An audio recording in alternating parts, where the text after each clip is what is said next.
no mountain that cannot be moved in his name. Jesus, there is no bar. Emirembe kyonye omoyo kwanje kurafa. Omoyo kwanje kurafa.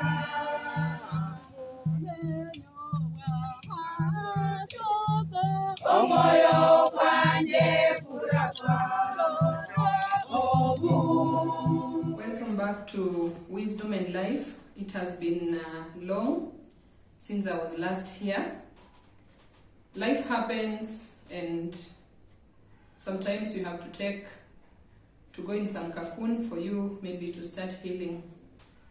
I'm so grateful that even while away you have kept subscribing, you have kept watching my videos, and today I just want to talk about some good memories with my dad. I lost my dad on 4th of May and I had to take a break just to mourn him. And I'm not saying that I'm done mourning, but we have to keep on moving. Nothing comes to a stop. Nothing comes to a standstill as long as you are alive. Every day when I wake up, I say it is a good day. I say it is the day that the Lord has made because I am still here. I want to take this opportunity just to appreciate all of you who have stood with me through thick and thin, my friends, my relatives, my family, people so close to me. I have experienced your love, I've experienced your warmth, and today I just want you to know, and as I've always said, let us give people their flowers when they are still alive, and today I just want to give you your flowers, friends, family, church, and everyone who has stood with me this far. Death is a mystery, and God has really hidden it from us. We do not know when our day is due, and grief usually, in my personal words, is a love that you do not have an object to direct to. I had just spoken to my dad the previous day, and he was a bit unwell. We talked, but not to that extent. You know, the way you talk to a parent and these ailments that come with old age, we've been on medication, and now something else just crops up. We had spoken the previous day, and the day he passed on, one of my uncles called me and said, your dad is not well. We want to take him to hospital. We need some cash here and there. Which of course we organized, and he went to hospital. And as fate will have it, that was his last day. We didn't talk that particular day because in my head I had thought that let him settle in the admission, then we can get to talk. So it was not going to be, because I was told that he died while still engaging people in a talk, while talking, while making people laugh, and I just guessed that was his last day. That was his last day. Very sad for us. I know there are people who believe that when you get so many misfortunes, then you have a curse upon you. Maybe you're not a child of God. Maybe, you know, you have been bewitched, things like those. But I'm a firm believer of what the Bible says. I've shared here before on this channel about John chapter 16, verse 33, when Jesus admonishes his disciples to be of good cheer. And he tells them that in this world you'll have tribulations. And you know, as long as you are still in this body, in this flesh and blood, these tribulations do not come to you because you are a sinner. They do not come to you because you have done anything wrong, but they come because that is the nature that we were born into. We were born into that nature of things going haywire, but because we belong to God, He brings order. He brings order.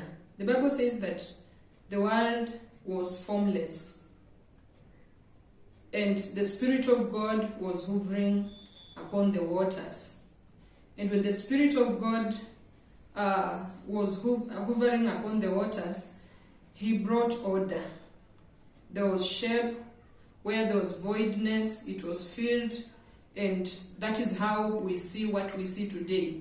We see the sky separated from the earth. We see the sun. We see the light that we see today, because God brought order by His Spirit. The same way in our lives as we face challenges, God by His own Spirit will bring order. So I want to encourage you, if you are watching me, if you are listening to me, that there is nothing wrong with you. That is why you are going through what you are going through. I have been through a lot in the last 4 years. I lost my mom in 2019 in a road traffic accident. I lost my maternal grandmom in April 2020. I lost my paternal grandmom in July 2020. And in 2021, I was diagnosed with breast cancer. I'm still on treatment even right now. And in May this year, I lost my dad. And I'm one person, and I've said before, it's not drumming for myself, but I know that I have trusted the Lord all the way. I have trusted the Lord in everything that I do. I have walked with God. I have a personal walk with God. And when these things come, I think they just come to ground me even the more. And as I reminisce my experience with my dad, of course, I had lived on this earth with my dad for close to 41 years. 40 years, 11 months to be precise. And what you see in me, most of what you see in me, the leadership qualities that I have, they're quite intrinsic, and I inherit them from my dad. We had this bond. My mom used to tell me that when I began walking as a toddler, we went out with my dad to the CBD, just the two of us, and we were walking in the CBD. I don't know if right now someone can try that, because even myself, I'm not able to walk freely in the CBD because of the congestion, of the harassment. You feel you're not sober. I mean, there's just too much going on in the CBD. But at that time, my dad went with me. I was just learning how to walk, walking in town here and there. I have photos of us going to Uhuru Park with family friends several times. I have so many photos of us together. And when I went to primary school, apparently the story goes that I learned so fast, and I agree, because by the time I was 17 and a half, that is, I was already done with 4th form. So that time, they used to, if your hand doesn't touch the other ear, then you will not go to class 1. And that is how now I go to be separated with my parents. So I was told. So I went to Shags, or to the rural home for those who do not understand Swahili. And I grew up with my grandmother. And that is why even her death really took a toll on me, because that was a second mother to me. We had bonded. And while I was away from my parents, I don't remember any time that my dad did not come to see me in the rural home. and it was maternal home. But like in our Luya culture, it is not very easy for a man to go to where he has married, and especially frequently. But my dad used to do so. So this bond goes way back since I was a young child. When I went to high school, I remember it was quite far. It was in Bungoma, Kimilili to be precise. And even going to that school, I used to dread opening days. And I think good enough we didn't have midterms. So I never used to come back home within the term. But my dad, every term, he will make sure he comes to see me on visiting days. As much as he will come with a newspaper like most dads do. I don't know if dads of today still do so, but he still used to come. He still used to come, and I got married. I still maintained the bond. There's no way I can go to Western and miss to meet my dad or to go and see him. Even if I was having 2 days only, I'll make sure I see my dad, I'll make sure I see my granddad, I'll make sure I see my parents-in-law. And, today I just want to remember him and the good times that we had together, his laughter, his discipline. He was one open book that and very straightforward. And during his funeral, I realized that he was not just a dad to us, he was a dad to so many people out there. There were people who acknowledged him as dad, there were people who eulogized him as dad, and we shared him with so many because he was a leader. He was a leader, he was a chairman in so many groups at home. And even after retiring, I thought that he was supposed just to be calm. And but he still was a leader even in his retirement age. Many people attributed to the fact that he went to the grave with their secrets, because he was one man that knew what confidentiality is all about. If you wanted your secret to be kept, then my dad was the best person to tell, and he will not tell any other person. So my dad was that person that you'd go to any time and open your heart to him and be sure that your issues were safe. I am so glad that he was in our lives for those many years. For me, close to 41, I'm the firstborn. The rest, of course, below 41 years. And this is like a tribute to him. He was a good man. He was a good man. He loved us.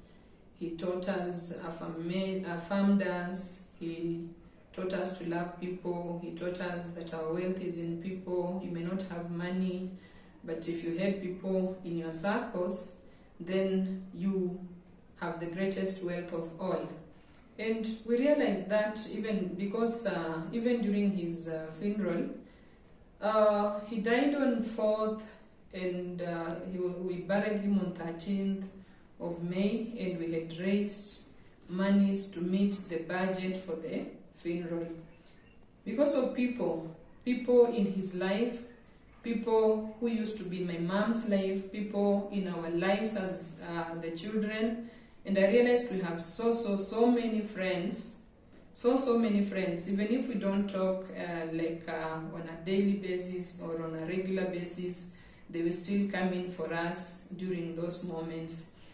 And he was a people's person. Even his former colleagues, you can imagine about 6 years after retirement, his former colleagues came all the way from Nairobi to Kakamega just to attend his burial and just pay him his last respect. I know I'm still in the season of grieving, and by the grace of God, I'll be talking about it sometime in the future. Not now, not anytime soon, but by the grace of God, by His Spirit. I know it is sounding funny. I had a moment, yes, to cry, to scream, for anger, for everything, even blaming God and blaming myself, getting angry at myself. And at some point, by the Spirit of God, I was able to calm down. I remember when I went to the morgue, or on Thursday when we were taking his body, and I just looked at him in the casket, and the Spirit of God just ministered to me at that particular moment. I saw someone who is so much at peace, and I asked myself, why then trouble myself? If this man is looking like this, he was so much at peace, he was calm and collected, he was, someone who is like sleeping. He never changed his face.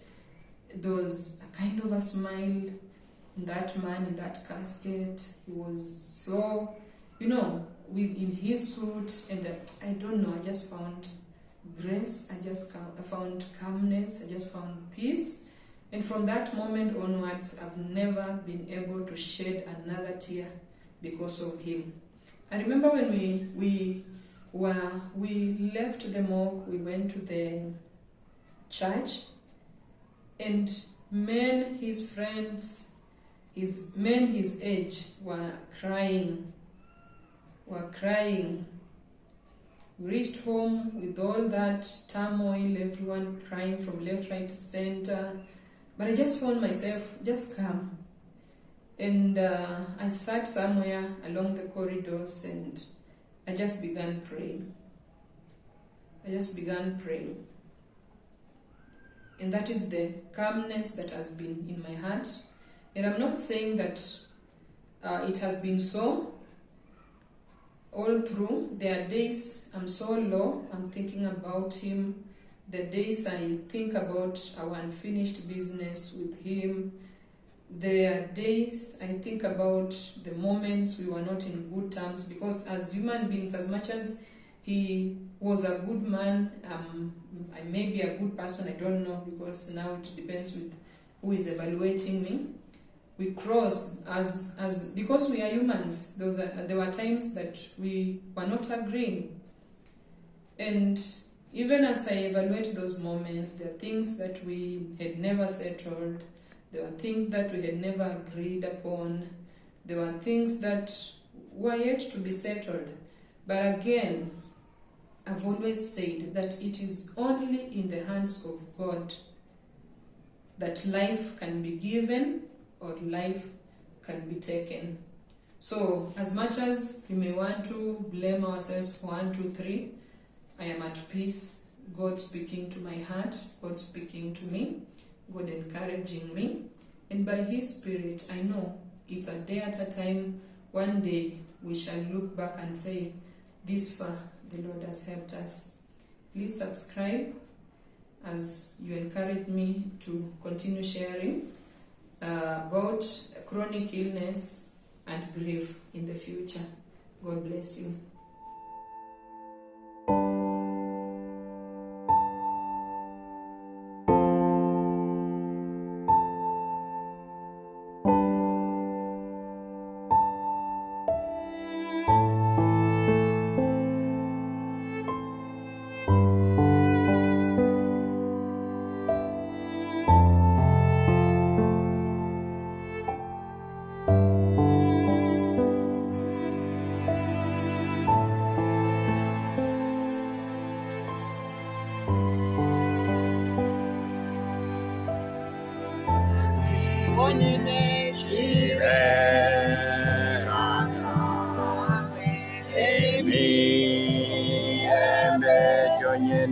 Omoyo kwanje pura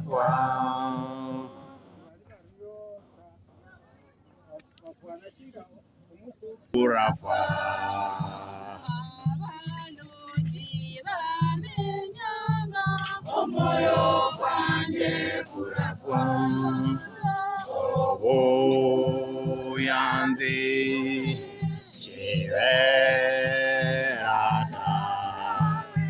emirembe omoyo kwanje kurafwa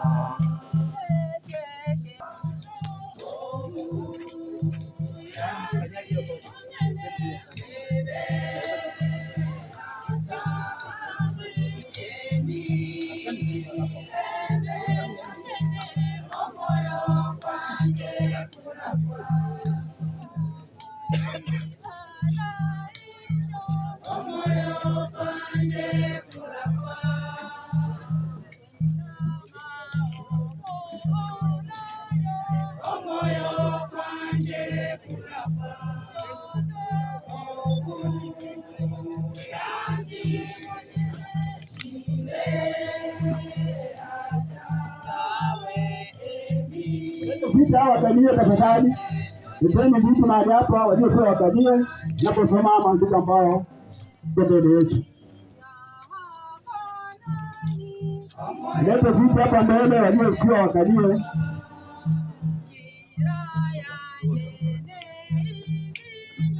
Omoyo kwanje, lete vitu mahali hapa walio